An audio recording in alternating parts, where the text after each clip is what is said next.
My 9-year-old granddaughter would not have died in that freezing rain if this powerful pastor had not erased her name from the emergency room list, simply because she was a poor black child without premium insurance. The heartbreaking scream of Clara echoed through the magnificent, massive sanctuary in Texas, completely freezing the holy atmosphere of the Sunday service. 5,000 elite churchgoers, dressed in expensive suits and glittering jewelry, turned around simultaneously to look at the lone woman standing at the very back row. On the lavish, gold-plated pulpit, Pastor Thomas Sterling stopped right in the middle of his sermon about wealth and God's mercy. His face, which always maintained a holy smile and absolute confidence, suddenly hardened for a brief second before regaining its fake composure. He gestured with his eyes to the tall, armed security guards to quickly move toward Clara to silence the commotion before it broadcasted live to millions of viewers worldwide. "You are defiling the sanctuary of the Lord with that fraudulent file and those insane accusations. Remove this sinful woman immediately." The voice of Thomas Sterling boomed through the high-tech surround sound system, deep and powerful, laced with cold contempt. He used his supreme religious authority to turn the poor, grieving grandmother into a crazy disruptor in the eyes of the whispering congregation. 2 burly guards brutally grabbed Clara by the shoulders, attempting to drag her across the luxurious red velvet carpet. But the impoverished grandmother held onto the crimson medical folder in her hands with an extraordinary strength born from the raw grief of losing her child. Her eyes burned with a blazing fire of righteous fury as she looked directly at the pastor standing high above everyone else. "You can hide your crime under that holy robe, but the blood of my granddaughter on your cash-stained hands will cry out for justice until the heavens break." Clara screamed her final words before being violently pushed out of the massive oak doors of the megachurch, leaving behind the whispers of the elite about a mad, poor woman. But to understand why this destitute, lonely woman dared to risk her life to challenge a multi-million-dollar religious and medical empire, we must roll the clock back 6 months ago, to a fateful stormy night that completely shattered their lives.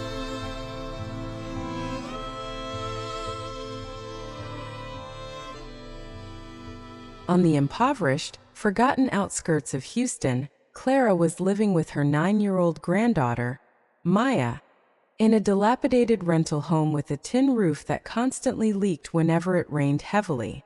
Maya was a beautiful black girl with bright, shining eyes, possessing an eerie calmness and maturity far beyond her years, carrying a pure heart filled with unshakable faith in goodness.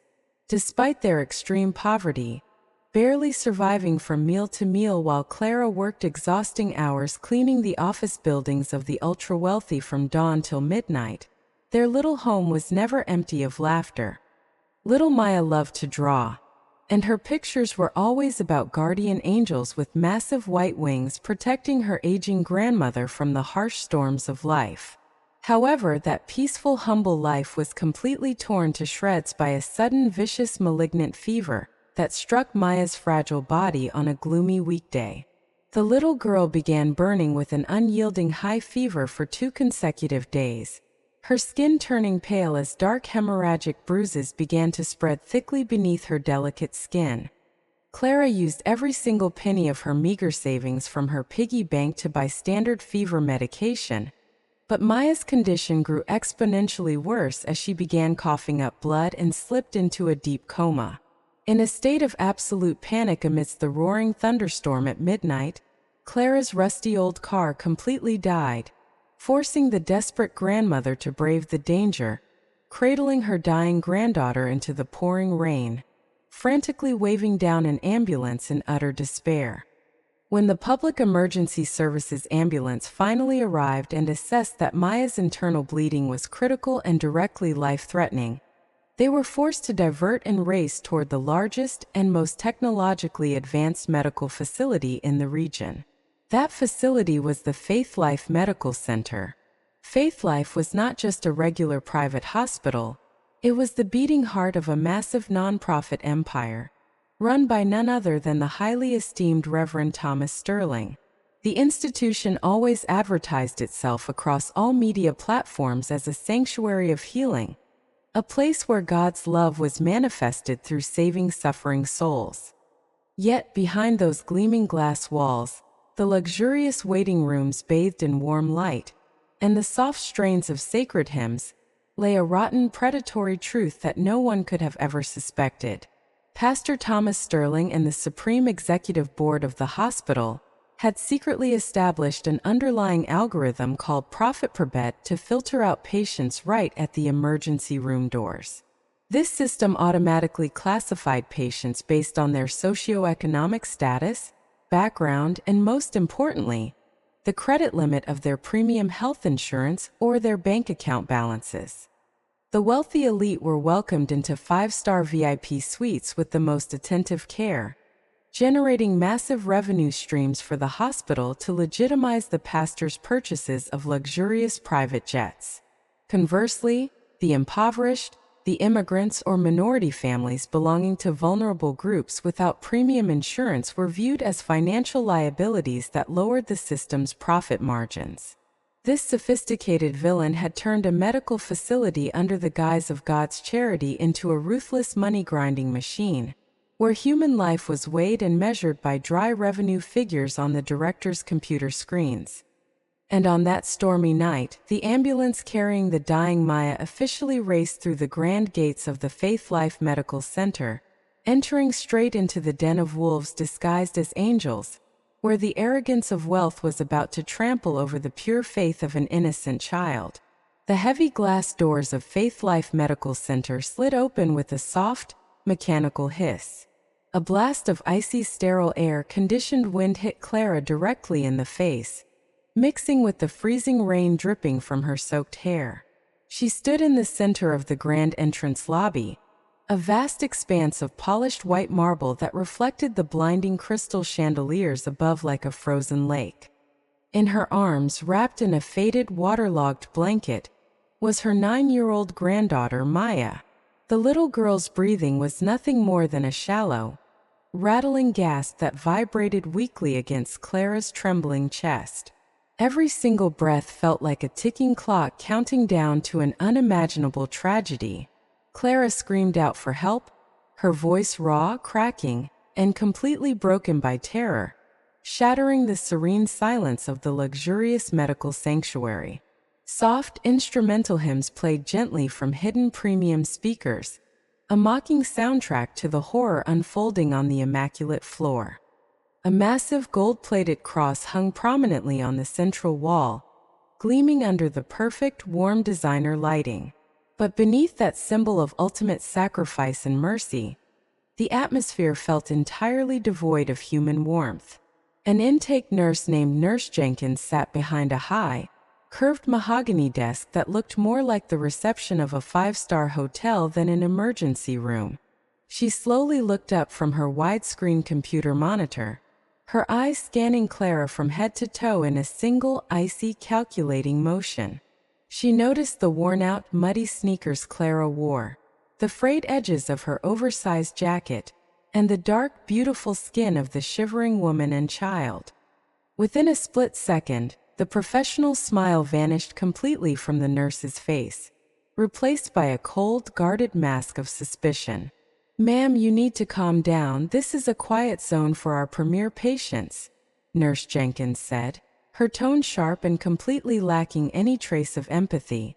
"Please, my baby is dying. She is burning up and coughing up blood," Clara pleaded, stepping closer to the desk while hot tears mixed with rainwater on her lined face. Nurse Jenkins did not lean forward to look at the gasping child, nor did she press the emergency button to call for a triage cart. Instead, her manicured fingers hovered over her keyboard with a robotic, detached indifference. "I need your premium insurance card and photo identification before we can initiate the intake logging process," the nurse stated flatly. Clara's hands shook violently as she reached into her wet pocket, pulling out a wrinkled, plastic Medicaid card provided by the state for low-income families. She pushed it across the polished mahogany counter, her eyes begging for a single shred of human kindness. Nurse Jenkins picked up the card with the tips of her fingers, as if she was handling something dirty, and swiped it through the magnetic reader. A loud, harsh beep echoed behind the desk, and a bright red notification flashed across her screen. The screen text was explicit. Insufficient coverage, government plan out of preferred network. This card is not accepted here, as our private facility has opted out of state-funded public programs to maintain our high quality of care, Nurse Jenkins said, pushing the card back. But this is the only hospital within 20 miles that has an open intensive care unit tonight. Please, I will pay whatever it takes, just save her. Clara cried out, her knees buckling under the weight of her fading granddaughter. Our standard out-of-network emergency admission requires an immediate, non-refundable deposit of $10,000 up front. A cold voice suddenly interjected from behind the reception wall. The administrative supervisor, Mr. Vance, stepped into the light, wearing a perfectly tailored silver suit and a sharp, cruel smile. He was Pastor Thomas Sterling's loyal enforcer, hired specifically to protect the financial margins of the medical empire under the guise of fiscal responsibility. $10,000? I work as a night janitor. I don't have that kind of money right now, but I can sign a payment plan. Please look at her. Clara screamed, her voice echoing off the marble walls. At that exact moment, the heavy swinging doors of the medical bay flew open, and Dr. Evans, the young physician on duty, rushed into the lobby. He had heard the desperate screams from the hallway and immediately noticed the critical state of the child wrapped in the wet blanket. Dr. Evans didn't care about the silver suits or the mahogany desks. He rushed forward and pulled the blanket back from Maya's face. The sight made his heart stop for a beat. Dark, purple hemorrhagic bruises had spread thickly across the little girl's neck and chest, and a thin line of dark blood was trickling from the corner of her lips. She is in severe septic shock from advanced internal bleeding. We need to get her to Trauma Room 1 right now, Dr. Evans shouted to his staff, his medical instincts taking over completely. Hold on, Dr. Evans, this patient has not cleared the mandatory financial verification protocol yet, Mr. Vance said, stepping directly in front of the gurney. Are you insane, Vance? This child is actively dying right in front of us. Every second we waste cuts her survival rate in half. Dr. Evans fired back, his face turning red with righteous anger. The rules are absolute and set directly by the executive board and the pastor himself, Mr. Vance replied, his voice chillingly calm as he tapped the computer screen. We are currently at peak capacity for our premium donors, and our specialized blood bank reserves are strictly allocated for verified network members. I am the physician on duty, and federal law states we must stabilize any emergency patient, regardless of their ability to pay. Dr. Evans roared, referring to the strict EMTALA statutes. This is a private, faith-based institution, and our legal team has cleared our intake filtering system under religious freedom exemptions, Mr. Vance said, his eyes narrowing with icy arrogance. We do not waste our limited, holy resources on those who do not contribute to the growth of this ministry. While the two men argued over numbers, metrics, and legal loopholes, Clara fell to her knees on the cold marble floor, cradling Maya's limp body in her lap. The contrast was brutal. A poor, desperate black grandmother praying for a miracle on the expensive floors of a multi-million-dollar church-owned hospital. Maya weakly opened her eyes for a brief moment, her vision blurred by the bright, artificial lights of the ceiling. She looked up at the giant golden cross on the wall, and then looked at her grandmother's tear-stained face. Don't cry, Nana, the angels in my drawings are right here, they are holding my hand, Maya whispered, her voice barely a breath, yet filled with a pure, unshakable faith that put the entire building to shame. Even in her final moments of suffering, the little girl's soul remained untouched by the cold, predatory greed surrounding her. Suddenly, a heavy silence fell over the room as the private elevator doors at the end of the lobby opened. Pastor Thomas Sterling stepped out into the room, looking immaculate in a custom-tailored black suit with a purple silk tie, smelling of expensive cologne. He was surrounded by two large armed security guards, his presence immediately radiating an aura of absolute, untouchable authority. He looked down at the scene on the floor with a mixture of mild annoyance and supreme detachment, ready to enforce the ruthless reality of his empire. The click of Pastor Thomas Sterling's handmade Italian leather shoes resonated across the quiet marble lobby, like a gavel sealing a definitive fate. He did not rush toward the commotion. He walked with the absolute composure of a man who owned not just the building, but the very air everyone inside was breathing. His tailored black suit was flawless, and a heavy platinum watch gleamed beneath his crisp white cuff, reflecting the overhead chandeliers. To the thousands of followers who watched his televised sermons every week, this man was a prophet of prosperity, a living proof that God rewards the faithful with immense earthly wealth.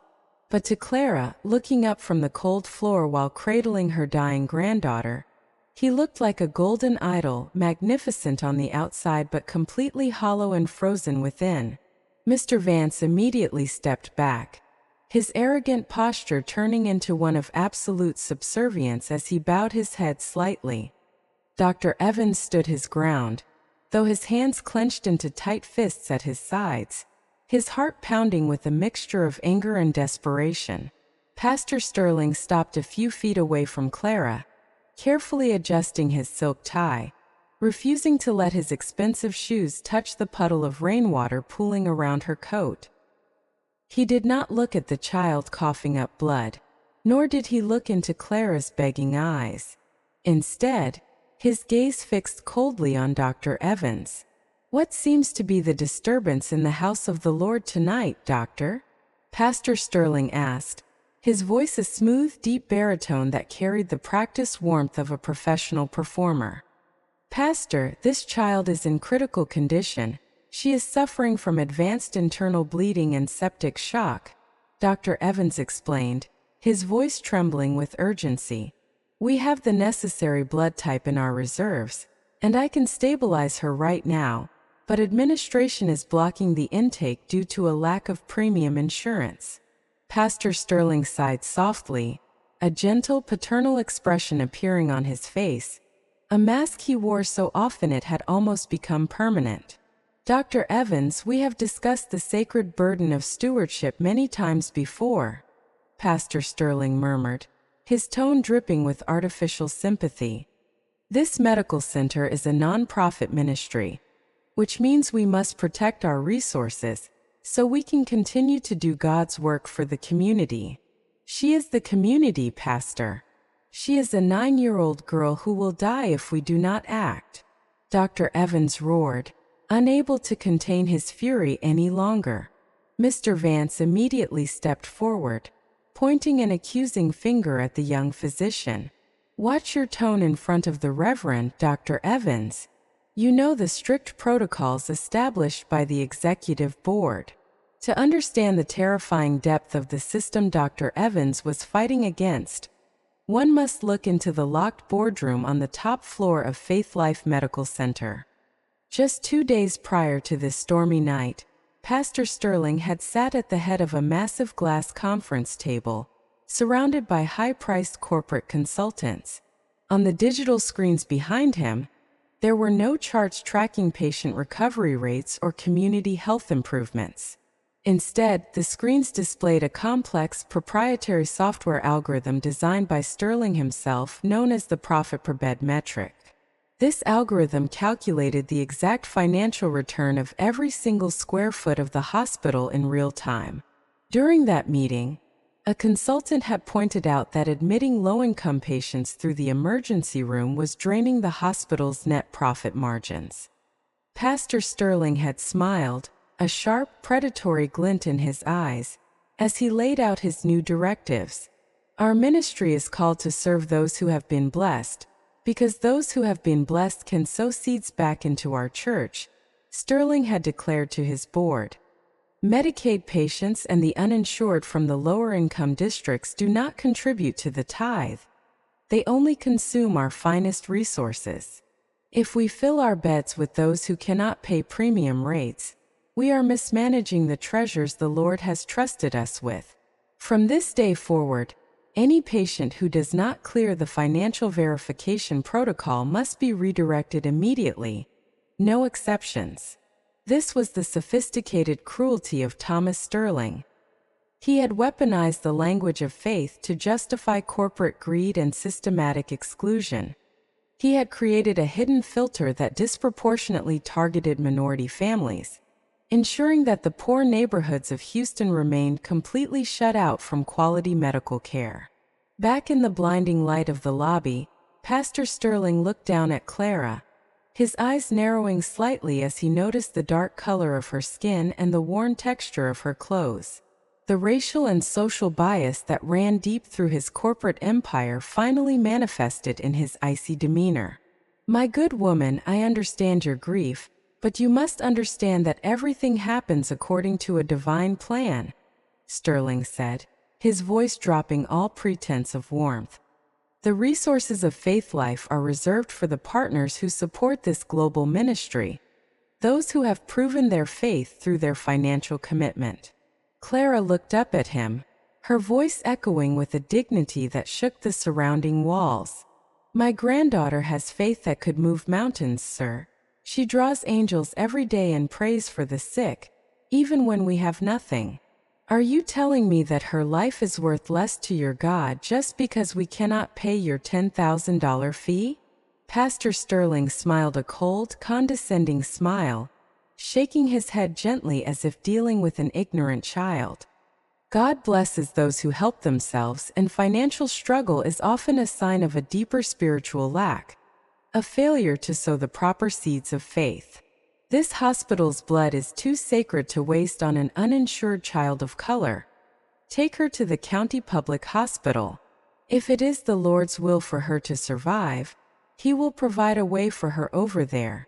But her destiny is not inside this building tonight." Dr. Evans gasped in absolute disbelief at the sheer, unadulterated malice cloaked in religious rhetoric. "Pastor, the county hospital is 20 miles away through a flash flood. She won't make it past the highway," Evans shouted, stepping between Sterling and the gurney. Pastor Sterling did not argue. He simply turned his back to them, adjusting his cufflinks with total indifference. "Mr. Vance, clear this lobby immediately. The morning service broadcast setup begins in a few hours, and I will not have our sanctuary defiled by this chaos. And Dr. Evans, if you touch that gurney without an approved billing code, your medical license and your contract with this network will be terminated before sunrise." Mr. Vance barked a sharp command into his radio, and 4 large, armed security guards materialized from the shadows of the corridor. They moved in with mechanical efficiency, ignoring Dr. Evans's furious protests as they grabbed the wheels of the gurney. Clara screamed, throwing her body over Maya to shield her from their rough hands, but the guards showed no mercy to the elderly woman. They pushed Clara backward onto the slippery, wet marble floor, dragging the gurney ruthlessly toward the exit. The heavy glass doors slid open once more, and a violent gust of freezing wind howled through the immaculate lobby, tearing the warmth away from the room.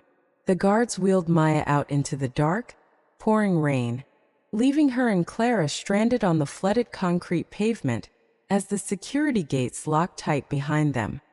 Inside, Pastor Sterling walked back toward his private elevator, his face perfectly serene, completely untroubled by the sentence of death he had just signed. The freezing rain pelted down like thousands of needles against Clara's back as she knelt on the flooded concrete pavement. Behind her, the massive glass doors of Faith Life Medical Center stood closed, reflecting the cold, neon lights of the hospital sign. The automated security gates had clicked shut with a definitive, mechanical locking sound that felt like a death sentence.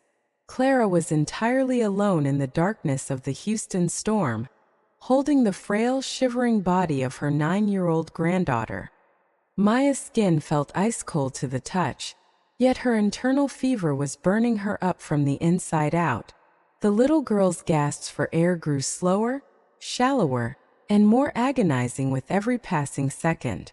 Dark blood continued to ooze from the corner of her lips, staining the waterlogged blanket wrapped around her. Clara looked around frantically through the blinding sheets of rain, but the streets were completely deserted. There were no taxis, no passing cars, and the nearest public county hospital was 20 miles away across a flooded highway. Desperation turned into a raw, primal agony as Clara pulled Maya tighter against her chest, trying to shield her from the wind. She looked up at the towering golden cross on top of the church building, illuminated brilliantly against the black storm clouds. "Please, Lord, do not let them take her from me," Clara whispered, her voice cracking as tears ran down her face. "Show these people mercy, open their hearts, send an angel to help us."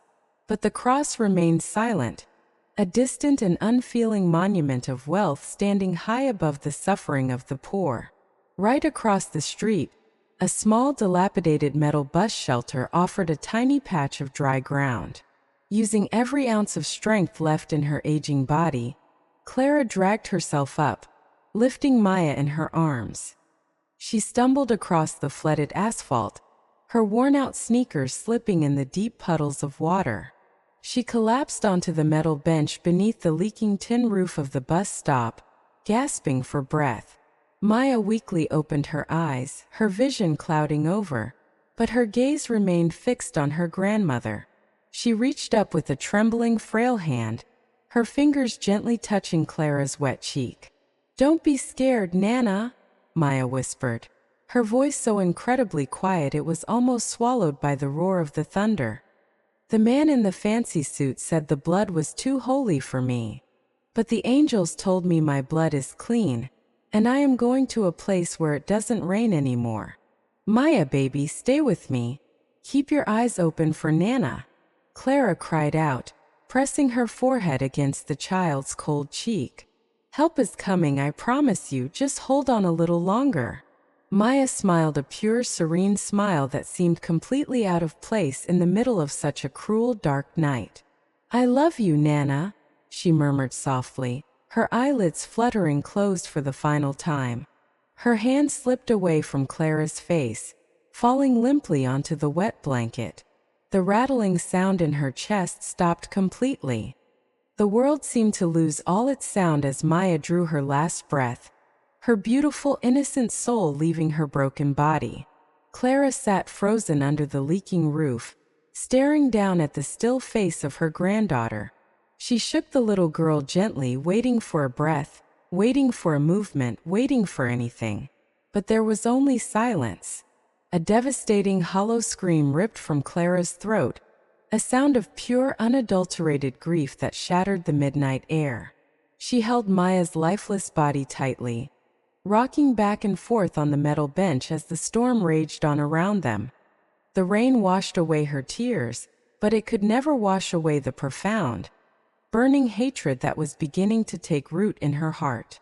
The pure, innocent faith Clara had carried her entire life died right there under that bus shelter alongside her granddaughter. In its place, a cold, hard, and unyielding desire for justice was born. Meanwhile, inside the hospital corridors, a different kind of storm was brewing. Dr. Evans stormed down the hallway toward the administration office, his medical coat stained with sweat and rainwater. He threw the door open, confronting Mr. Vance, who was calmly sorting through financial spreadsheets. "You just killed a child, Vance," Dr. Evans shouted, slamming his fist onto the desk. "That girl died less than 10 minutes after your security guards threw her out into the storm. I logged her entry into the triage system, and I am going to report this facility to the Federal Medical Board tonight." Mr. Vance didn't even look up from his papers, his expression completely detached and mechanical. "You will do no such thing, Dr. Evans," Vance said, his voice flat and chillingly quiet. You are an employee of this foundation, and your primary loyalty is to the preservation of this ministry. My loyalty is to the Hippocratic Oath, not to a corrupt bank account hidden behind a golden cross." Evans retorted, his eyes blazing with fury. "That child needed an immediate transfusion, and we had 12 units of compatible blood sitting untouched in the lab vault. You chose profit over a human life, and I will make sure the entire city knows what happened here." Mr. Vance slowly stood up, adjusting his glasses, a sinister smirk forming on his face. "The city only knows what Pastor Sterling tells them to know, Doctor," Vance muttered coldly. "You think your little report can pierce through a multi-million-dollar legal team and a congregation of 5,000 wealthy donors? You are nothing but a disposable asset to this corporation, and your idealism is a liability we can no longer afford." Vance picked up the desk phone, dialing a direct line to the penthouse suite where Pastor Sterling was waiting. Upstairs in the warm, sterile, and luxurious executive suite, Pastor Thomas Sterling was completely unmoved. He stood by the floor-to-ceiling glass window, sipping an expensive glass of scotch, watching the rain wash over the city. To him, the incident in the lobby was nothing more than an unpleasant administrative glitch that needed to be cleaned up. He answered the phone, listening to Vance explain the young doctor's threats with utter indifference. Pastor Sterling did not raise his voice, nor did he put down his glass of scotch. He merely smiled a cold, dangerous smile that revealed the true predatory nature behind his holy mask. "Dr. Evans is young, idealistic, and completely replaceable," Sterling said into the receiver, his voice flat and devoid of any human emotion. "He does not understand how the real world works, nor does he understand the power of this ministry. Mr. Vance, I want you to take care of this problem immediately. Go down to the IT department right now and access the main server database. Wipe any trace of that child's intake registration from the emergency room queue. Change the timestamp of the ambulance arrival to show they never actually entered our property. If anyone asks, the child was already deceased before the vehicle arrived at our gates, and we simply redirected them to the county facility." "And what about Dr. Evans's personal station log, Pastor?" Vance asked over the line. "Delete it and overwrite his digital credentials completely," Sterling commanded coldly, turning away from the window. "Inform him that his employment with this network is terminated effective immediately due to gross insubordination. If he decides to speak to the media or the authorities, remind him of the non-disclosure agreement he signed. Remind him that our legal department will tie him up in lawsuits until he is bankrupt and his medical license is permanently revoked. We are a multi-million-dollar institution protected by federal religious freedom exemptions, Vance. The law protects the institution, not the individual, and certainly not the poor who have no voice.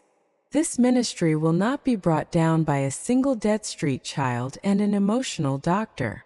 Vance nodded on the other end of the line, a sinister look of compliance washing over his face. "Consider it done, Pastor," Vance said, hanging up the phone and turning back to Dr. Evans. "As of this moment, your security badge is deactivated, and you are no longer permitted on this property. Your station logs have been purged, and your credentials do not exist in our system. If you try to cause trouble, our security team will have you arrested for criminal trespassing." Dr. Evans stared at him in utter disbelief, realizing the terrifying depth of the corruption he was dealing with. They hadn't just refused to save the child. They were completely erasing her existence from history to protect their wealth. He slowly took off his badge, throwing it onto Vance's desk with a look of profound disgust.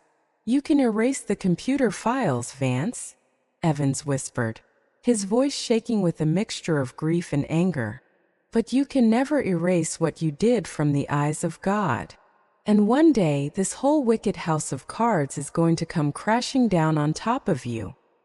He turned on his heel and walked out into the stormy night, leaving the cold corporate building behind. Back in his office, Pastor Sterling walked to his desk, picking up a gold-trimmed leather Bible, flipping through the pages with total serenity. He honestly believed he was untouchable, that protecting the financial health of his empire was his highest spiritual duty. He had spent decades building this castle of lies, using the money of desperate believers to fund his lavish lifestyle, and he was fully prepared to crush anyone who dared to threaten his throne. But as he looked out into the darkness of the storm, he had absolutely no idea that the wheels of karma had already begun to turn. Outside, under the cold, dripping bus stop, Clara finally stopped screaming. She looked down at Maya's peaceful face, and her expression hardened into stone. She wrapped the wet folder containing Maya's real medical history tighter under her coat. The powerful men inside the warm building thought they had won because they possessed all the money and influence. They thought they could bury a poor black child in the dark and pretend she never existed. But Clara was going to make sure the entire world heard the truth, no matter what it took. The gray dawn crawled over the city of Houston, leaving a cold, damp mist in the wake of the midnight storm. The neon signs of Faith Life Medical Center flickered out, replaced by the natural, crisp light of a Texas morning. Under the leaking tin roof of the bus shelter, Clara sat completely motionless. Her arms were locked tightly around Maya's small, stiffening body, which had grown cold hours ago. The world around her began to wake up, but for Clara, time had permanently stopped. A public city bus roared to a halt in front of the shelter, its brakes screeching loudly against the wet asphalt. The driver looked out the side window, his expression instantly changing from groggy indifference to absolute horror as he saw the elderly black woman cradling a dead child. Within minutes, the flashing red and blue lights of a lone police cruiser cut through the heavy morning mist.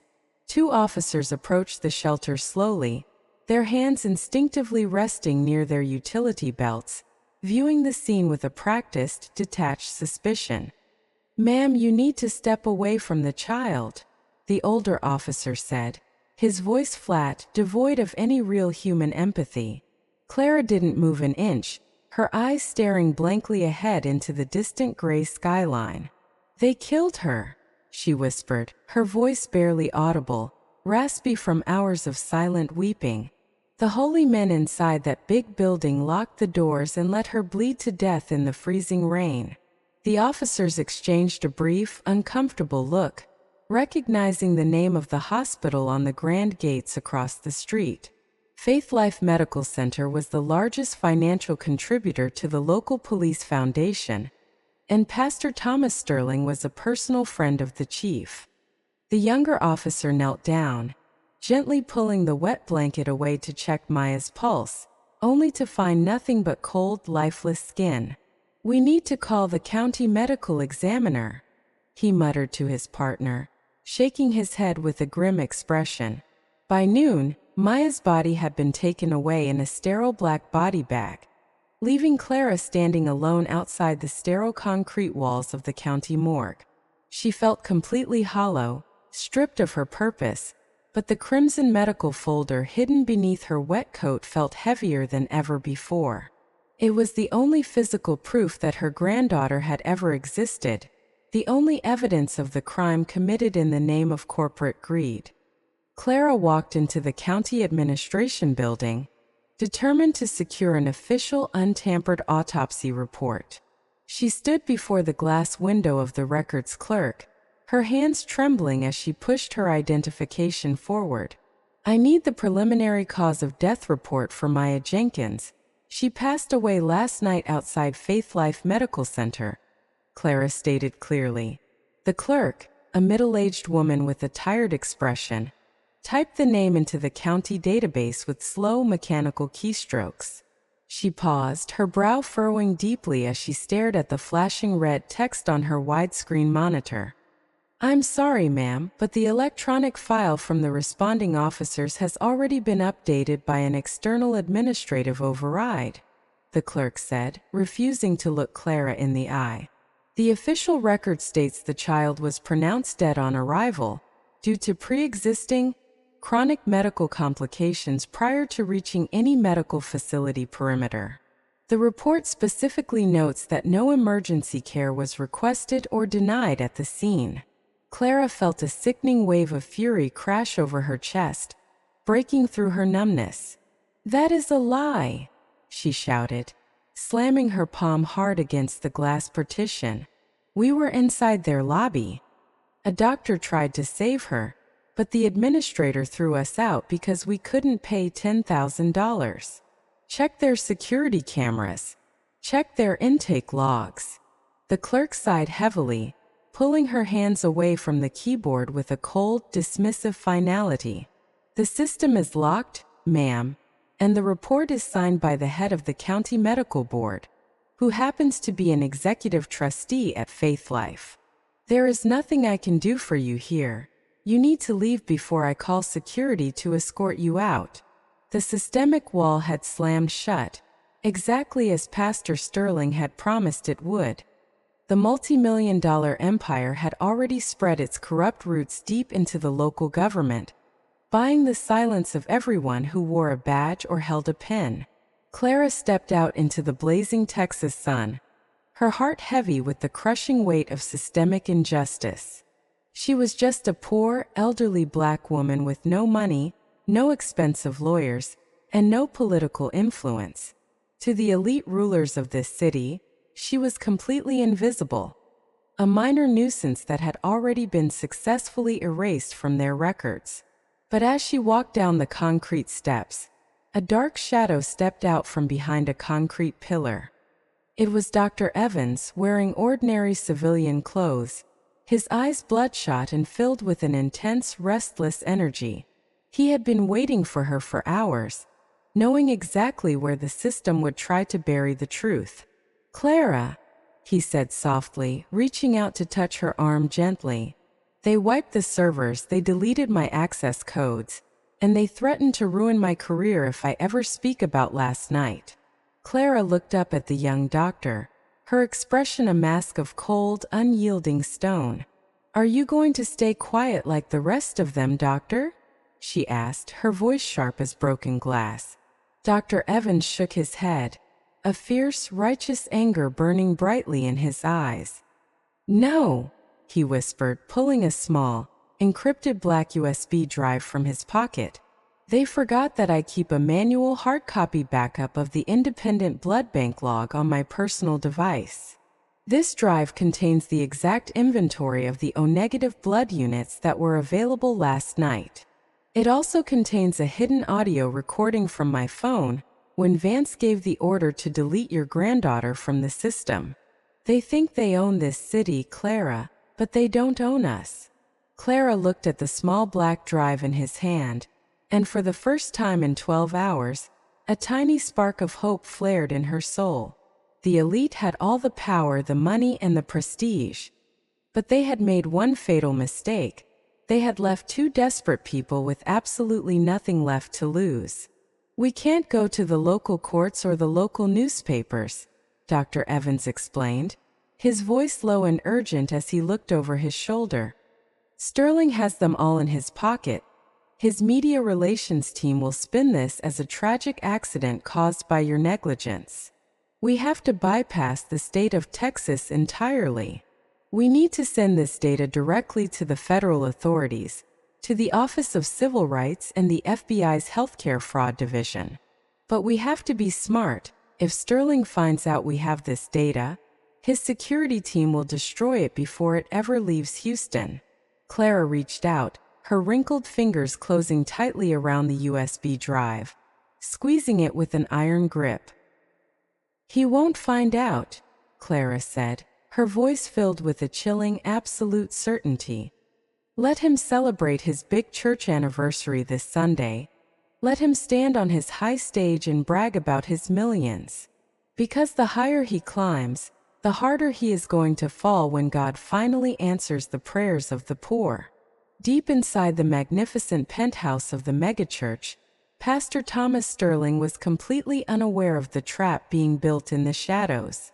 He was currently reviewing the seating chart for the upcoming multi-million-dollar grand gala, smiling as he saw the names of senators, billionaires, and high-ranking federal judges who had confirmed their attendance.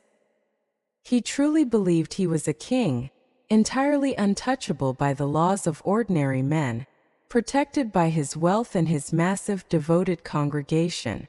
He had no idea that the silent tears of a grieving grandmother had just set a devastating chain reaction of karma into motion. The neon lights of a 24-hour diner on the edge of the interstate hummed with a low, depressing buzz. Clara sat in a secluded corner booth, her hands wrapped around a thick ceramic mug of black coffee that had long gone cold. Across from her, Dr. Evans looked like a ghost of his former self, his eyes sunken and his hands restlessly tapping against the laminated table. The weight of the last 48 hours pressed down on the small space between them like an invisible, suffocating wall. Before meeting Evans, Clara had tried to knock on every legal door left in the city of Houston. She had walked into the local precinct, her feet aching, her voice hoarse, begging to file a criminal negligence report against the hospital administration. But the desk sergeant had barely looked up from his clipboard, his eyes shifting away the moment she mentioned Faith Life Medical Center. He had told her that medical disputes were civil matters, requiring expensive malpractice attorneys and years of court filings. When she insisted, showing her handwritten notes from the emergency room, another officer stepped in, his tone sharp and full of warnings. He told her that making false accusations against a respected religious institution could result in defamation charges or arrest for harassment. Clara had walked out into the humid Texas air, realizing that the local police force was nothing more than an extension of Pastor Sterling's security team. The church donated millions to the annual police gala, and the chief of police regularly occupied a front row seat during Sunday morning broadcasts. The system was a closed circle, perfectly engineered to keep voices like hers locked on the outside forever. Dr. Evans slid his laptop open, the dim blue light from the screen illuminating the deep lines of exhaustion on Clara's face. He inserted the small black encrypted USB drive into the port, his fingers flying across the keyboard with a frantic, desperate speed. "They think they wiped everything, Clara," Evans said, his voice a tense, low whisper that barely carried over the diner's white noise. "They deleted my hospital profile, they cleared the emergency room intake queue, and they rewrote the ambulance dispatch times. But they didn't know I spent 3 years setting up the independent offline backup system for the laboratory archives." A massive spreadsheet filled with thousands of rows of technical data popped up on the monitor, glowing brightly in the dark booth. Evans zoomed in on a specific section highlighted in digital yellow ink, dated exactly at the time of Maya's dying breaths. "Look right here," Evans said, his finger pointing to a line labeled O-negative supply reserve. "When Vance told you that the blood bank was completely depleted and reserved only for premium network donors, it was a calculated lie. At exactly midnight, our central vault held 12 pristine units of O-negative blood, sitting entirely untouched in the cold storage. That blood could have stabilized Maya within 5 minutes. It could have bought us the time we needed to transfer her safely." Clara stared at the glowing numbers, her jaw clenching so hard her teeth began to ache. The raw mathematical proof of their cruelty felt like a physical blow to her chest, ripping away the last shred of her restraint. They didn't turn her away because they couldn't save her granddaughter. They turned her away because they simply decided she didn't deserve to be saved. "And that is not the worst of it," Evans continued, his expression darkening as he opened a separate, highly confidential financial folder. "After they fired me, I contacted a close friend who works in the corporate compliance division of the hospital's nonprofit foundation. Faith Life operates under a federal tax exemption, meaning they are legally required to maintain a charity fund for the uninsured. Every year, they claim millions of dollars in tax breaks by telling the government they are providing free care to the poor Black communities of Houston. But look at where that charity fund actually went over the last fiscal quarter. Evans opened a scanned PDF document containing internal bank wire transfers, signed with a bold, arrogant sweep of Pastor Thomas Sterling's pen. The destination account belonged to a luxury aviation broker based in Savannah, Georgia. The transaction amount was a staggering $65 million, fully liquidated from the hospital's charitable healthcare reserves. Sterling didn't use the charity money to buy medical equipment or stock the blood banks for low-income neighborhoods, Evans whispered, his eyes blazing with fury.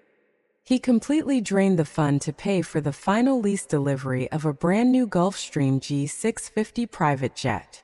He bought a flying mansion with the money that was legally allocated to keep children like Maya alive. The interior of the plane is lined with white Italian leather, gold-plated fixtures, and a private master bedroom for his global ministry trips. While Maya was drawing pictures of angels on our leaking kitchen table, that man was using her survival money to buy wings for his own vanity.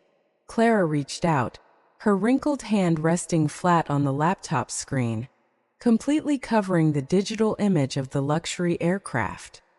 Her touch was remarkably steady, but the aura radiating from her was one of absolute, unyielding execution. "This is no longer about a medical mistake, Doctor," Clara said, her voice dropping into a chilling, ancient stillness. "This is a criminal enterprise disguised as the house of God. They are stealing from the government, they are lying to their people, and they are murdering our children to fund their luxury." Evans closed the laptop slowly, the blue light fading from their faces, leaving them in the dim shadows of the diner booth.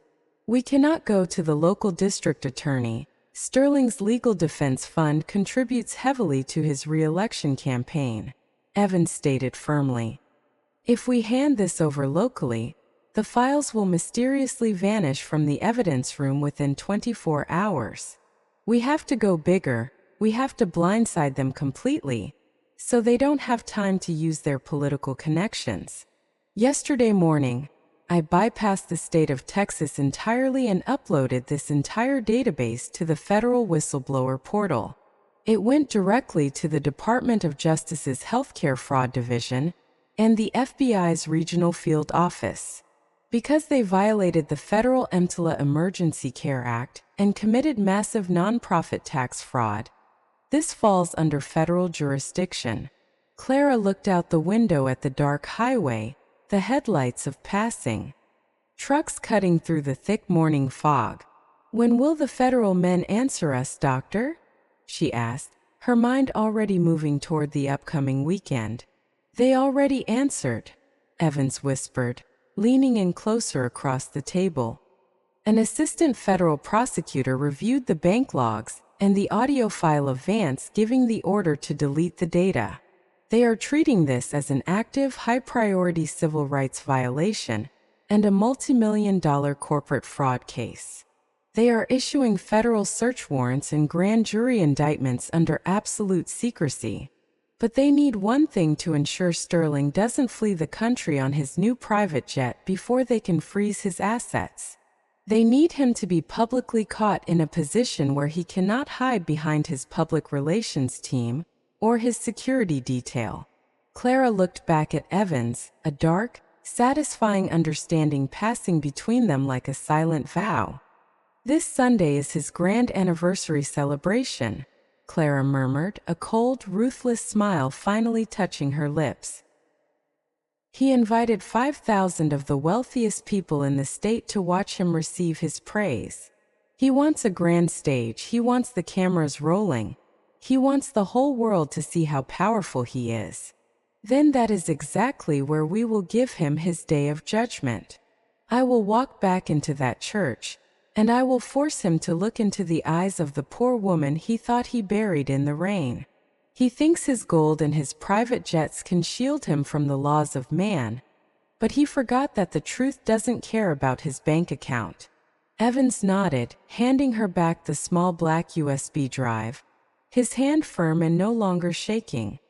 The FBI agents will be in the crowd, disguised as wealthy donors from out of town, Evans said, his voice stealing with determination. The moment you step forward and create the opening, the federal trap will snap shut around his neck. Let him prepare his finest sermon for Sunday, because it will be the last time he ever speaks from a gilded stage. Clara took the drive, sliding it safely back into her coat pocket next to her heart. She stood up from the diner booth, no longer looking like a broken, grieving grandmother, but an unyielding force of divine retribution. The elite thought they had successfully erased a little black girl from the history books to protect their bottom line. They thought their power was absolute. Their wealth was an impenetrable fortress, and their victims were completely powerless. But they were about to learn that when you trample the weak long enough, you eventually wake up a sleeping giant that will tear your whole kingdom down. The wheels of federal justice do not move with a loud roar, but with the quiet, terrifying precision of a closing trap. Inside a secure, windowless room at the FBI Regional Field Office in downtown Houston, Special Agent Marcus Miller stared at a bank of glowing monitors. The black encrypted USB drive provided by Dr. Evans had been verified, and its contents had sent a shockwave through the healthcare fraud division. On one screen, the deleted digital footprints of Maya Jenkins's emergency room admission were lit up in neon green, recovered from the hidden laboratory backup server. On another screen, the financial wire transfers traced a direct path from the hospital's nonprofit charity fund straight to the luxury aviation broker in Georgia. But it was the raw, crystal-clear audio file that made the hardened federal agents in the room grow dead silent. Pastor Thomas Sterling's voice played through the speakers, smooth, cold, and entirely devoid of human mercy, stating that the blood was too holy for a poor black child. This isn't just standard corporate nonprofit fraud anymore, Agent Miller said, his voice dropping into a tense, dangerous register as he looked at his team. This is a systematic civil rights violation resulting in the death of a minor, combined with a massive cover-up using local government connections. Reverend Sterling thinks his multi-million-dollar religious exemptions make him a king who is completely untouchable by the United States government. But he is about to find out that a federal grand jury indictment does not care about his golden cross or his 5,000 elite followers. Dr. Evans sat in a chair against the wall, his face pale but his eyes burning with a sharp, focused intensity. We can't just send a standard patrol car to arrest him at his penthouse office, Agent Miller, Evans warned, leaning forward anxiously. Sterling has a private security force made up of off-duty police officers, and his legal team will shred a local warrant before the ink is even dry. The moment he gets a tip that the FBI is looking into his accounts, he will board his new $65 million private jet and fly to a country without an extradition treaty. He has offshore accounts in the Cayman Islands that can liquidate his entire asset portfolio within 30 minutes. Agent Miller slowly turned around, a grim, calculated smile appearing on his seasoned face. We are well aware of his escape plans, Dr. Evans, which is why we are not going to give him a single second to run, Miller replied coldly. We are not going to raid his office in the dark. We are going to let him step onto the grandest stage he has ever built. This Sunday is the 10th anniversary of his global megachurch ministry, an event that will be broadcast live to over 3 million viewers online. The richest oil tycoons, real estate billionaires, and local politicians in the state of Texas will be sitting in those front rows. Sterling wants the cameras rolling, he wants the spotlight blinding him, he wants the whole world to see how magnificent he is. Therefore, that is exactly where we will spring the federal net. right when his pride is at its absolute peak and he cannot hide behind his public relations. Team, we have already secured emergency federal warrants to seize the hospital's central database, while the system is fully live during the Sunday service. But to ensure his high-priced legal defense can't claim we fabricated the evidence, we need a catalyst inside the sanctuary to initiate the confrontation. We need someone to stand up and break his holy illusion in front of the live cameras, forcing him to react before his lawyers can intervene. All eyes in the secure room turned toward Clara, who sat quietly at the end of the long conference table. She looked small in her worn-out clothes, her old hands resting flat on the polished mahogany surface, but her presence radiated the unyielding weight of an ancient mountain.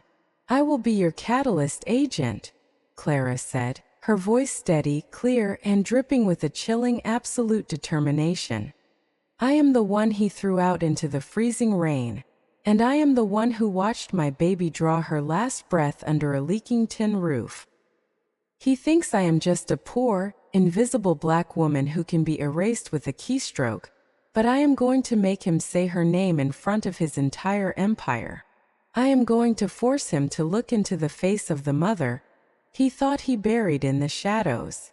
Agent Miller nodded slowly, a profound respect showing in his eyes as he slid a detailed architectural blueprint of the megachurch across the table.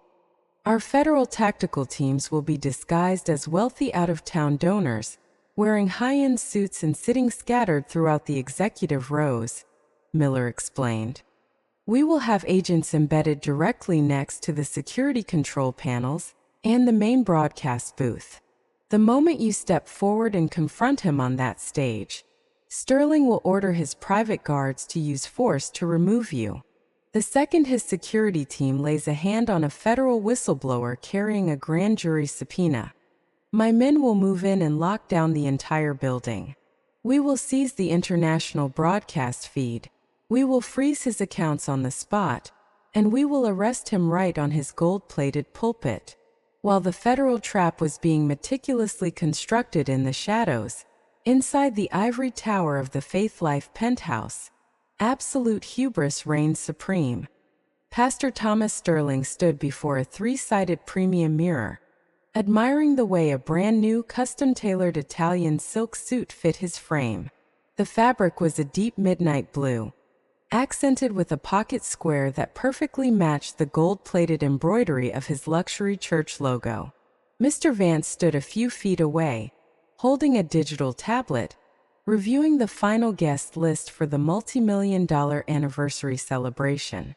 "The governor's office has confirmed their private box, Pastor, and our corporate partners have already sowed over $3 million in advance seeds for the new aviation hangar," Vance said, his voice dripping with sycophantic praise. Sterling smiled, a brilliant, white, terrifyingly empty smile that had captivated millions of desperate believers across the globe. "Wonderful, Vance, the Lord always multiplies the wealth of those who are truly chosen to lead his flock." Sterling laughed softly, adjusting his platinum cufflinks. "By the way, whatever happened to that loud-mouthed young physician, Dr. Evans, and that old woman from the storm?" Mr. Vance dismissed the question with a careless wave of his hand, a smug, arrogant look washing over his face. "Dr. Evans has been completely blacklisted from every medical network in the state of Texas. His career is officially dead," Vance replied coldly. "And the old black woman's rental house has been empty for 2 days. She probably went back to whatever slum she came from to mourn in silence. They are nothing but cockroaches, Pastor, and cockroaches always run back into the dark when you shine the light of a multi-million-dollar empire on them." Sterling nodded with total satisfaction, turning away from the mirror to look out over his sprawling, wealthy kingdom. "Excellent, Vance, let them stay in the dark where they belong, because this Sunday, the light belongs entirely to me." He had absolutely no idea that the silent prayers of the poor woman he had trampled had already bypassed his high-tech security and reached the highest court in the land. The stage was set, the players were in position, and the ultimate mountain of tension was about to collapse on top of his gilded castle of lies. The golden sun of a warm Texas Sunday morning beat down on the massive glass dome of the Faith Life Worship Center. The parking lot resembled an upscale luxury car dealership, packed with polished Mercedes, sleek Bentleys, and high-end SUVs. Wealthy families dressed in expensive designer clothing walked across the immaculate asphalt, laughing and talking about their weekend plans. Valet parking attendants in white gloves rushed to open the doors for prominent oil tycoons, real estate developers, and local politicians. Inside the grand lobby, the air smelled of expensive perfumes, fine leather, and freshly cut tropical flowers. Massive crystal chandeliers hung from the soaring ceiling, casting a dazzling light over the polished white marble floors. It was the 10th anniversary celebration of Pastor Thomas Sterling's global ministry, and the atmosphere was electric with anticipation. Security guards carrying concealed firearms stood at every entrance, their eyes scanning the incoming crowd with sharp, professional precision. They were trained to spot any disruptions, any low-income individuals who might ruin the pristine image of the elite congregation. Yet, amidst the sea of silk dresses and tailored suits, a lone figure slipped through the side entrance completely unnoticed. Clara walked slowly through the crowded corridor, wearing her most faded coat and a pair of worn-out sneakers. She kept her head down, her wrinkled hands clutching a cheap canvas tote bag close to her chest. Inside that bag lay the crimson medical folder, and the small black encrypted USB drive that held the destruction of an entire empire. She moved with a quiet, ghost-like determination, entirely detached from the superficial luxury surrounding her. Clara found a seat in the very last row of the upper balcony, where the shadows of the massive concrete pillars kept her hidden from the bright stage lights. From high above, she looked down at the sprawling sanctuary, which looked more like a Hollywood awards show than a house of prayer. A massive stage stretched across the front of the room, dominated by a towering gold-plated cross that shimmered under theatrical spotlights. The irony was brutal, almost suffocating, making Clara's chest tighten with a familiar burning pain. She looked at the front rows, where the VIP guests were taking their seats on plush velvet chairs. She spotted Mr. Vance, looking immaculate in a sharp gray suit, carrying a digital tablet and barking orders to the stage crew. He looked completely relaxed, smiling and shaking hands with local judges and city council members as if he didn't have a care in the world. Clara clenched her fists inside her coat pockets, remembering how those same hands had ordered her dying granddaughter to be thrown out into the mud. Suddenly, the house lights dimmed, and a deafening blast of cinematic music erupted from the premium surround sound system.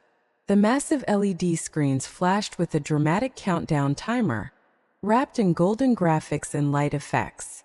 A professional choir of 100 singers stepped onto the stage, their voices soaring through the sanctuary in a powerful, perfectly rehearsed hymn. The crowd rose to their feet, clapping and cheering as the production value reached a blinding, overwhelming peak. Scattered throughout the lower executive rows, several men in expensive business suits did not join in the cheering. Special Agent Marcus Miller sat quietly in the third row, his eyes locked onto the stage, his hand subtly resting near his jacket cuff. For other undercover FBI agents were positioned near the main control booth and the broadcast room, waiting for the signal. They were the invisible sharks swimming in a sea of unsuspecting elite predators, ready to snap the trap shut. As the final musical note echoed through the hall, a dramatic cloud of artificial smoke rolled across the stage floor. The heavy oak doors at the back of the platform slid open, and Pastor Thomas Sterling stepped into the blinding spotlight. He wore a midnight blue Italian silk suit that caught the light perfectly, his platinum watch gleaming as he raised his hands to the sky. The 5,000 churchgoers erupted into a thunderous standing ovation, their applause shaking the very foundations of the building. Sterling stood there for a full minute, absorbing the adoration of the crowd with a brilliant, practiced smile that left his eyes completely cold. He walked slowly toward the gold-plated pulpit, his voice projecting through the high-tech microphone with a deep, authoritative baritone warmth. "Welcome to our 10th anniversary celebration, my beautiful, blessed brothers and sisters," Sterling proclaimed, his arms spread wide. "Today we are here to celebrate the incredible, overflowing abundance that the Lord has poured out upon this global ministry. The scriptures tell us that financial prosperity is the ultimate sign of a righteous spirit, a reward for those who sow their seeds deep into fertile ground," he raved. "If you are struggling in poverty, it is because you have a lack of faith, a spiritual deficiency that keeps you locked in the dark. But those who give generously to this house will be blessed 10 times over with the riches of this earth." High up in the dark balcony, Clara listened to his words, her heart freezing into a block of pure, unyielding ice. She remembered his cold smile in the emergency room lobby when he told her that her granddaughter's life wasn't worth their holy resources. She remembered him saying that Maya's death would simply be the will of a God who doesn't hear the prayers of the poor. Sterling turned toward the massive LED screen behind him, a smug, arrogant expression washing over his flawless face. "And today, to expand our reach to the ends of the earth, we are launching our next major faith initiative," he announced proudly. "We are raising an immediate $5 million this morning to construct our brand new, state-of-the-art private aviation hangar at the executive airport. This hangar will house our new luxury global ministry aircraft, allowing us to fly across the oceans without being delayed by public travel. I want everyone in this room to pull out their premium tithing envelopes or log on to our digital giving app right now.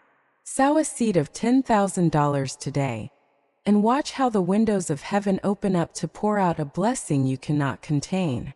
Mr. Vance walked to the edge of the stage, holding up a golden collection plate, his smile wide and victorious. The elite congregation immediately began reaching into their purses and jackets, pulling out gold credit cards and heavy checkbooks. They were entirely blind to the brutal reality of the machine they were funding, blind to the blood that stained the very floor they stood on. Clara slowly stood up from her seat in the dark balcony, her movements deliberate and heavy with the weight of her missing child. She reached into her canvas bag, pulling out the crimson folder and the black USB drive, holding them tightly in her hands. She walked down the concrete steps of the balcony, stepping out of the shadows and moving toward the main aisle of the sanctuary. The time for silent grieving was officially over, and the day of judgment had finally arrived. The squeak of Clara's worn-out sneakers against the plush red velvet carpet was a tiny sound, yet it cut through the murmurs of the elite congregation like a sudden crack of thunder. She walked down the long, sweeping central aisle of the multi-million-dollar sanctuary, her head held high and her eyes fixed entirely on the gold-plated pulpit. The 5,000 wealthy churchgoers sat in stunned silence, their hands frozen over their designer purses and gold checkbooks, as they watched the impoverished black woman march toward the stage. Up on the platform, Pastor Thomas Sterling's brilliant, theatrical smile vanished instantly, replaced by a dark, venomous sneer that revealed the true predator beneath his holy vestments. He gripped the edges of the gilded podium so hard his knuckles turned white, his eyes flashing with a dangerous aristocratic fury. Mr. Vance, standing at the edge of the stage with the golden collection plate, went completely pale, his hands trembling as he realized his security perimeter had been breached. "Security, remove this delusional trespasser from the house of the Lord immediately," Pastor Sterling roared into his high-tech wireless microphone, his voice booming through the premium surround sound speakers. "Do not allow this broken, sinful woman to defile the sacred anointing of this global anniversary celebration," he yelled, using his supreme religious authority to turn the crowd against her. For heavy-set, Armed guards stepped out from the wings of the stage, their faces cold and mechanical as they rushed down the stairs to intercept Clara. But Clara did not run, nor did she flinch as the towering men surrounded her, their rough hands grabbing her frail shoulders. She planted her feet firmly into the expensive carpet, lifting the crimson medical folder high above her head like a weapon of pure, unyielding truth. "Look at this folder, Thomas Sterling." Clara's voice rang out, raw, powerful, and dripping with an ancient, righteous agony that bypassed the microphone system entirely. "Look at the official records of the 9-year-old child you murdered in the dark just to protect your corporate profit margins," she screamed, her words echoing off the massive glass dome of the ceiling. The congregation erupted into a chaotic wave of whispers, several oil tycoons and prominent politicians leaning forward in their VIP boxes to get a better look. Pastor Sterling realized he was losing control of his carefully manufactured narrative on live television, and his fake pastoral composure shattered completely. "She is a mad woman, a liar sent by the devil to discredit the financial blessings of this holy ministry," Sterling shrieked, his face twisting into a grotesque mask of elitist hatred. "Look at her clothes, look at her skin. She is nothing but an ungrateful parasite who refuses to sow seeds of faith and expects our holy sanctuary to clean up her poverty. Drag her out into the street where she belongs, and call the local police to lock her away for criminal harassment," he raked, pointing a diamond-ringed finger at the exit doors. The guards slammed Clara against the wooden armrest of a nearby pew, attempting to wrench the crimson folder from her iron grip. The elite churchgoers turned their heads away, some pulling their expensive silk coats closer, completely indifferent to the brutal treatment happening right in front of them. Just as the guards lifted Clara's feet off the ground to drag her out of the sanctuary, a violent, deafening digital screech erupted from the hidden subwoofers. The high-pitched feedback sound echoed through the 5,000-person hall, forcing everyone to cover their ears in sudden pain. The bright theatrical spotlights shining on Pastor Sterling suddenly flickered, died, and plunged the entire stage into a cold, terrifying twilight. The giant high-definition 4K LED screens behind the pulpit, which had been displaying images of luxury private jets and golden tithe countdowns, suddenly glitched into a static blur of black and white lines. Mr. Vance ran frantically toward the tech booth, screaming into his radio, but his device emitted nothing but dead, hollow static. A heavy, suffocating silence fell over the massive crowd as the main LED screen suddenly flashed a deep, blood-red color. A single massive line of bold white text appeared across the display, readable to every single person in the room. "The blood of the poor is crying out." Before anyone could breathe, the premium audio system clicked back on, but it was not the voice of the choir or the pastor that filled the air. It was a raw, unfiltered audio recording, filled with the loud roaring sound of a midnight thunderstorm and rattling rain. "Pastor, this child is actively dying right in front of us. Every second we waste cuts her survival rate in half." Dr. Evans's voice boomed through the sanctuary, clear and unmistakable. The 5,000 elite churchgoers gasped simultaneously, their eyes darting between the static screens and the frozen figure of Pastor Sterling. Then, a second voice played through the high-end audio system, a deep, arrogant baritone that belonged to the man standing on the gold-plated pulpit. "This hospital's blood is too sacred to waste on an uninsured child of color. Take her to the county public hospital." The words hung in the sterile air of the megachurch like a heavy cloud of toxic gas, suffocating the pride of the entire ministry. The recording continued to play, capturing the sounds of Clara's desperate screams, the rough shouting of the security guards, and the heavy crash of the glass doors locking a dying child out in the freezing rain. Pastor Sterling stood frozen behind his podium, his jaw dropping open, his face turning an ash-gray color as cutthroat panic took hold of his chest. The 5,000 wealthy donors sat in absolute horror, looking at their beloved prophet as if he were a monster stripped of his human skin. But the digital judgment did not stop there. The blood-red screens instantly shifted, displaying high-resolution scans of the hospital's independent laboratory archives from that exact midnight. The recovered log showed 12 full units of O-negative blood sitting completely unused in the storage vault, while Maya Jenkins was taking her final gasping breaths across the street. Right next to the blood logs, the system flashed the official wire transfers signed by Sterling's own hand, proving he had liquidated $65 million from the charity healthcare fund to purchase his new luxury Gulfstream private jet. The full, ruthless truth was splashed across the walls of his own castle, laid bare before the very people he had manipulated for a decade. Clara stood up from the floor, pushing the stunned security guards away with an effortless, majestic dignity. She walked back into the center of the main aisle, her eyes locking onto the trembling pastor like a pair of burning coals.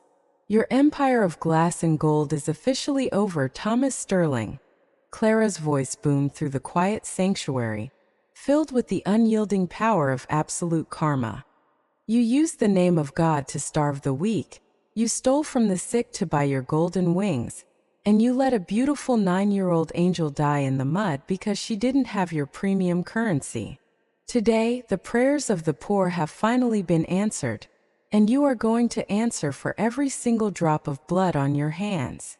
Pastor Sterling tried to speak, his mouth moving like a fish out of water, but his voice was completely gone, his supreme arrogance crushed into dust before his entire congregation.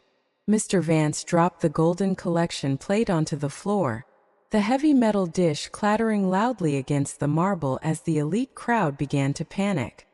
Several wealthy donors in the front rows stood up and began throwing their tithing envelopes back onto the stage, their faces twisted in absolute disgust and fury.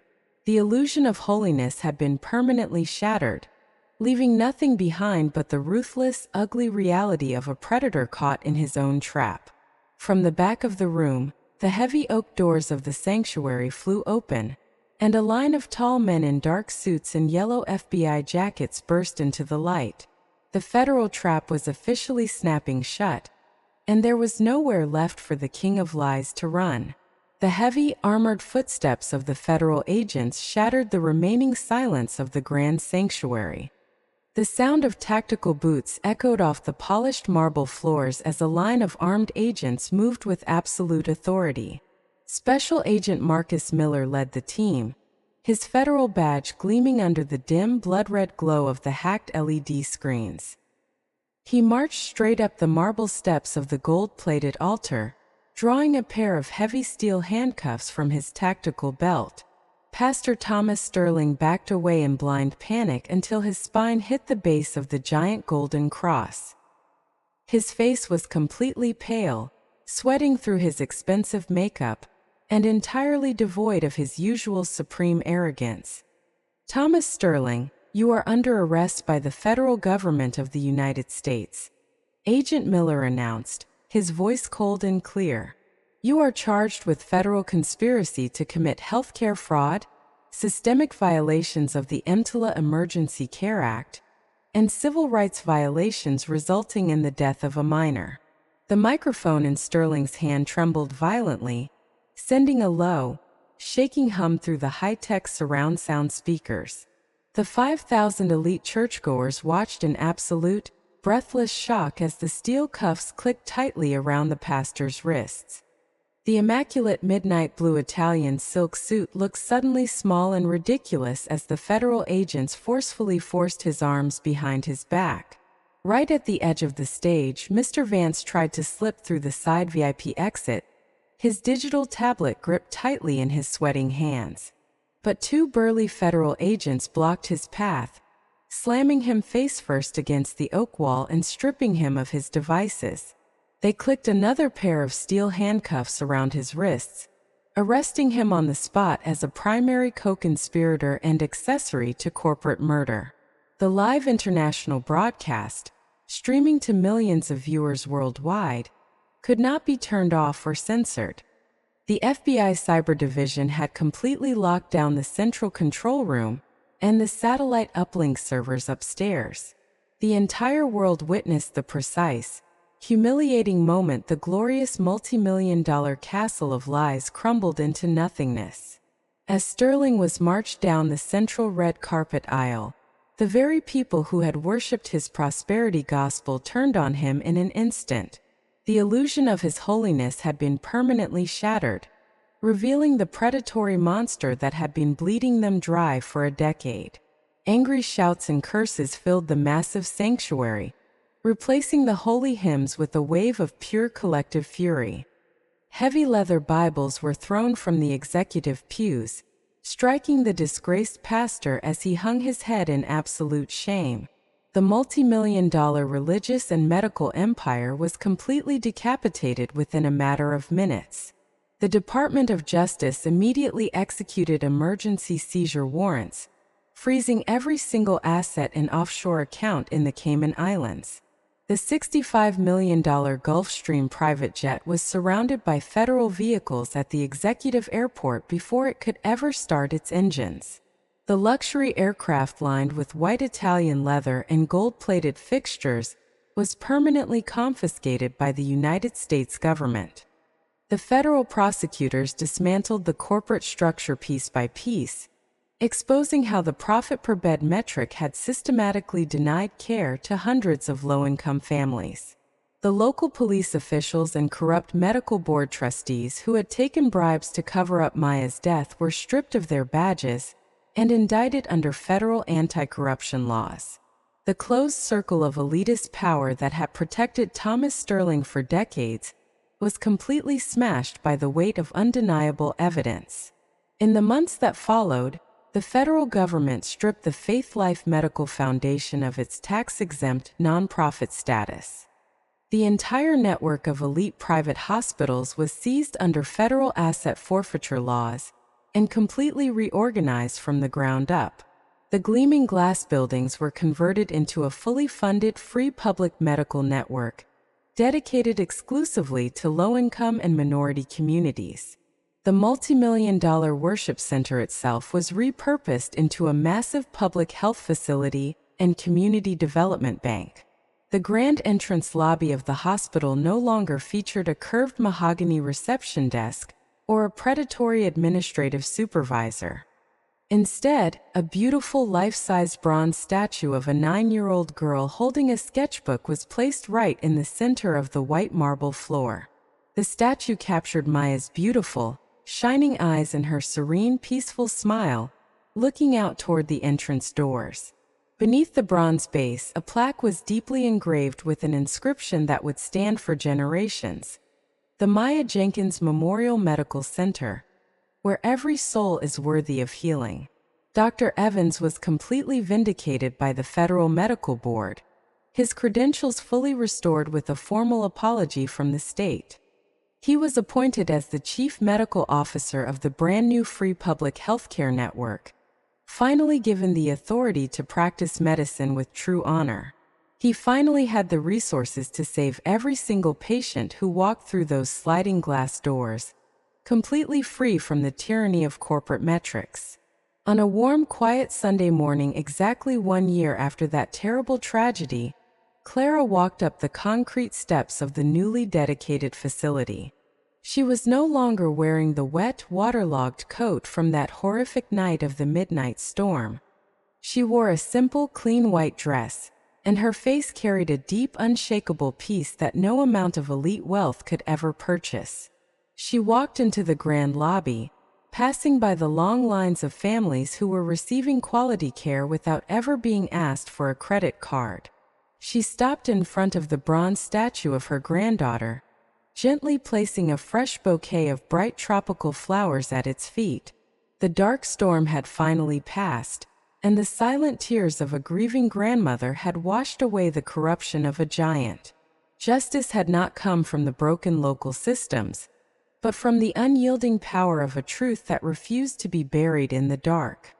The elite had thought they were untouchable kings who could play God with the lives of the poor, But they learned that karma never loses an address. The memory of Maya Jenkins would live on forever, not as a forgotten statistic of poverty, but as a beacon of true grace that brought down an empire. Clara smiled as a gentle morning breeze swept through the open glass doors, knowing her little angel was finally resting in a place where the freezing rain could never hurt her again.